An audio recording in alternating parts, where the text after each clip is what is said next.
উনি কিছু কথা বলবেন বলেন বলেন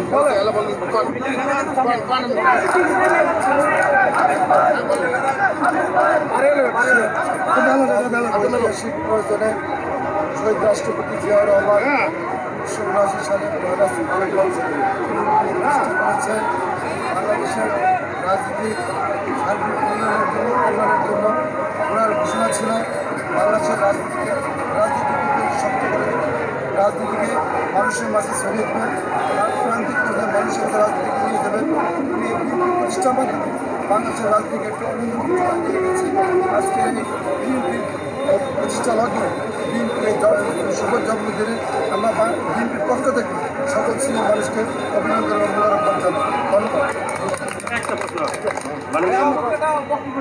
মাননীয় অ্যাক্টিভ চেয়ারম্যান সম্প্রতি সময় একটি কথা বলেছেন যে দৃশ্য এবং অদৃশ্য শক্তি অচিরে প্রকাশ আসছে। আপনি এই অদৃশ্য শক্তি কাদেরকে মনে করেন? দৃশ্য বলতে এখানে অদৃশ্য বলতে আমরা যেটা ওই শক্তি আছে, আভ্যন্তরীণ যে রাজনৈতিক শক্তিগুলো আছে, এবং যারাই নির্বাচনকে বানচাল করার চেষ্টা করে, যারাই বিএনপি নির্বাচনকে প্রলম্বিত করার চেষ্টা করে, যে বৈবাহিক ভোট হবে না বা ভোট হবে, তারাই অদৃশ্য শক্তি। মাননীয় উপদেষ্টা, প্রধান উপদেষ্টা সর্বশেষ নির্বাচনের তারিখ ঘোষণা করে রমজানের আগ মুহূর্তে। এই ক্ষেত্রে আপনাদের নির্বাচন হওয়ার ব্যাপারে কতটুকু আত্মবিশ্বাস আছে আপনাদের? আমরা 100% নিশ্চিত যে আগামী ফেব্রুয়ারির মধ্যে নির্বাচন হবে।